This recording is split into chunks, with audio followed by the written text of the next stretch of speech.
627 அதிகரித்த உயிரிழப்பு. தோண்ட தோண்ட வெளியாகும் உடல்கள். இலங்கையில் பரவும் புதிய வைரஸ். மக்களுக்கு விடுக்கப்பட்ட முக்கிய அறிவிப்பு. வங்காள விரிகுடாவில் மீண்டும் காற்று சுழற்சி. யாழ் பல்கலைக்கழக நிபுணர் எச்சரிக்கை. பூசா சிறைச்சாலையில் திடீர் குழப்பம். சிறைச்சாலை அத்தியட்சகர் காயம். போலீஸ் நிலையத்திற்குள் துப்பாக்கி வெடிப்பு. போலீஸ் அதிகாரி கவலைக்கிடம். யாழில் திடீரென ஒன்று கூடிய அரசியல் தலைமைகள். இலங்கை தமிழரசு கட்சியின் அழைப்பு. டித்வா புயலினால் ஏற்பட்ட சீரற்ற காலநிலை காரணமாக உயிரிழந்தவர்களின் எண்ணிக்கை 627 அதிகரித்துள்ளதாக அனர்த்த முகாமைத்துவ மத்திய நிலையம் தெரிவித்துள்ளது.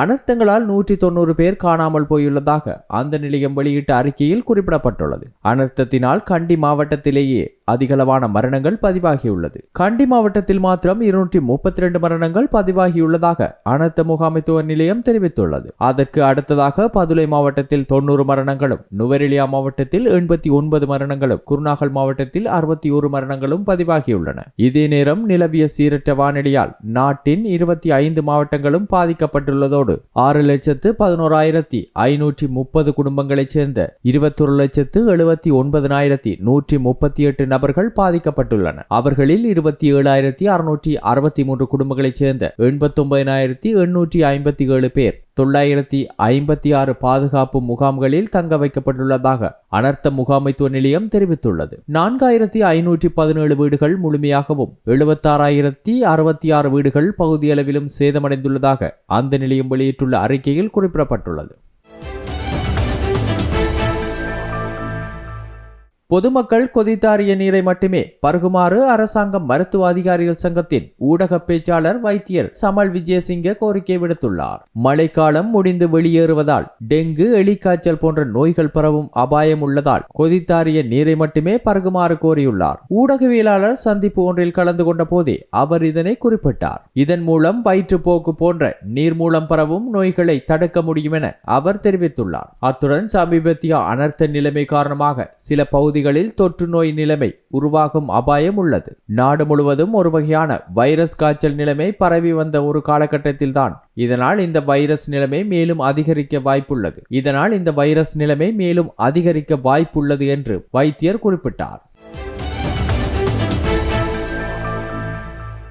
தென்கிழக்கு வங்காள விரிகுடாவில் அந்தமான் தீவுகளுக்கு அருகாக புதிய காற்று சுழற்சி ஒன்று உருவாகியுள்ளதாக யாழ்ப்பாண பல்கலைக்கழகத்தின் புவியியல் துறையின் சிரேஷ்ட விரிவுரையாளர் நாகமுத்து பிரதீபராஜா எதிர்வு கூறியுள்ளார். நேற்றிரவு 8 மணிக்கு வானிலை எதிர்வு கூறல் ஒன்றை விடுத்து அவர் மேலும் குறிப்பிட்டுள்ளதாவது: தென்கிழக்கு வங்காள விரிகுடாவில் அந்தமான் தீவுகளுக்கு அருகாக புதிய காற்று சுழற்சி ஒன்று உருவாகியுள்ளது. இது மிக வலுவான ஈரப்பதன் கொண்ட கீழே காற்றுகளுடன் இணைந்துள்ளது. ஏற்கனவே இலங்கையின் தென்மேற்கு பகுதியில் வளிமண்டல தளம்பல் நிலை ஒன்று காணப்படுகிறது. இந்த காற்று சுழற்சி அடுத்த 48 மணி நேரத்தில் மேற்காக நகர்ந்து இலங்கைக்கு தெற்காக தெற்கு வங்காள விரிகுடா பகுதியை அண்மிக்கும் என்று எதிர்பார்க்கப்படும்.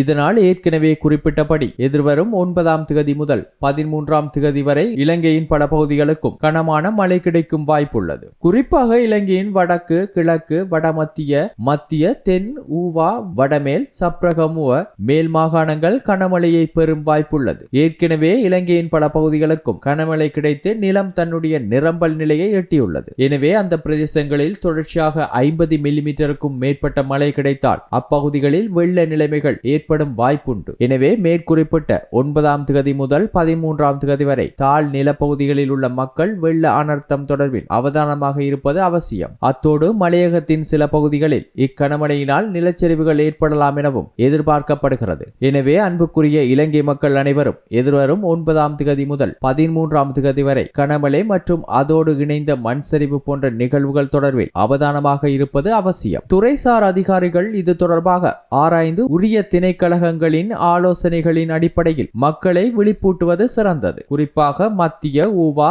சப்ரகமுவ, வடமேல் மற்றும் தென் மாகாண மக்கள் அனைவருக்கும் இந்த தகவல் சென்றடையும் வகையில் பகிர்ந்து கொள்ளுங்கள். நான் ஏற்கனவே குறிப்பிட்டபடி வடக்கு, கிழக்கு, வடமத்திய மற்றும் மத்திய மாகாணங்களின் நீர்த்தேக்கங்களின் நீர்மட்டத்தை சற்று குறைவாக பேணுவது சிறந்தது. அத்தோடு எதிர்வரும் 15ஆம் திகதி மீளவும் ஒரு காற்று சுழற்சி தென்கிழக்கு வங்காள விரிகுடாவில் உருவாகும் வாய்ப்புள்ளமையும் குறிப்பிடத்தக்கது என அவர் மேலும் குறிப்பிட்டுள்ளார். பூசா சிறைச்சாலையில் ஏற்பட்ட அமைதியின்மையின் போது குறித்த சிறைச்சாலையின் அத்தியட்சகர் ஒருவர் காயமடைந்துள்ளார். பூசா சிறைச்சாலையில் உள்ள கைதிகள் சிலரை அவர்கள் தங்கியிருக்கும் சிறை அறையிலிருந்து வேறு சிறை அறைக்கு மாற்ற முற்பட்ட போதே இந்த அமைதியின்மை ஏற்பட்டுள்ளதாக தெரிவிக்கப்படுகிறது. குறித்த இடமாற்றங்களுக்கு கைதிகள் எதிர்ப்பு தெரிவித்துள்ளதோடு இதன்போது கைதிகள் நடத்திய தாக்குதலில் சிறைச்சாலை அத்தியட்சகர் ஒருவருக்கு இவ்வாறு காயம் ஏற்பட்டுள்ளதாக குறிப்பிடப்பட்டுள்ளது. சிறைச்சாலை அத்தியட்சகரின் மூக்கில் காயம் ஏற்பட்டுள்ளதாகவும் சிறைச்சாலை வட்டாரங்கள் தெரிவித்தன. எவ்வாறாயினும் தற்போது நிலைமை கட்டுப்பாட்டுக்குள் கொண்டுவரப்பட்டுள்ளதாக தெரிவிக்கப்படுகிறது. மாலபே போலீஸ் நிலையத்திற்குள் திடீரென துப்பாக்கி ஒன்று இயங்கியதால் ஏற்பட்ட விபத்தில் போலீஸ் சார்ஜென்ட் ஒருவர் காயமடைந்துள்ளார். நேற்று காலை துப்பாக்கி ஒன்றை பரிசோதிக்க முற்பட்ட போது அது தவறுதலாக இயங்கியுள்ளதாக போலீசார் தெரிவித்தனர். இதில் போலீஸ் சார்ஜென்ட் ஒருவரின் தலையில் காயம் ஏற்பட்டுள்ளதுடன் அவர் சிகிச்சைக்காக கொழும்பு தேசிய வைத்தியசாலையில் அனுமதிக்கப்பட்டுள்ளார். காயமடைந்த போலீஸ் அதிகாரியின் உடல்நிலை கவலைக்கிடமாக இல்லை என வைத்தியசாலை பேச்சாளர் ஒருவர் தெரிவித்தார். மாலபே போலீசார் இந்த சம்பவம் தொடர்பில் மேலதிக விசாரணைகளை ஆரம்பித்துள்ளனர். இலங்கை தமிழரசு கட்சி தலைவர்களுக்கும் ஜனநாயக தமிழ் தேசிய கூட்டணியின் தலைவர்களுக்கும் இடையே யாழ்ப்பாணத்தில் நேற்று சந்திப்பொன்று நடைபெற்றுள்ளது. யாழ்ப்பாணம் மாட்டின் வீதியில் உள்ள கட்சியின் தலைமை அலுவலகத்தில் இச்சந்திப்பு இடம்பெற்றுள்ளது. தமிழ் தேசிய கட்சிகளின் இணைந்த செயற்பாட்டை கருத்தில் கொண்டு இலங்கை தமிழரசு கட்சியின் அழைப்பின் பேரில் ஜனநாயக தமிழ் தேசிய கூட்டணி குறித்த கலந்துரையாடலில் பங்கேற்றது. இந்த சந்திப்பில் இலங்கை தமிழரசு கட்சியின் தலைவர் CVK சிவஞானம், பொதுச் செயலாளர் MA சுமந்திரன், ஜனநாயக தமிழ் தேசிய கூட்டணியின் பங்காளி கட்சி தலைவர்களான செல்வம் அடைக்கலநாதன், சுரேஷ் பிரேமச்சந்திரன், தர்மலிங்கம் சித்தார்த்தன், முருகேச சுந்தரகுமார், C ரவீந்திரா, ஜனநாயக தமிழ் தேசிய கூட்டணியின் பொதுச் செயலாளர் நா ரத்னலிங்கம் ஆகியோர் பங்கேற்றனர்.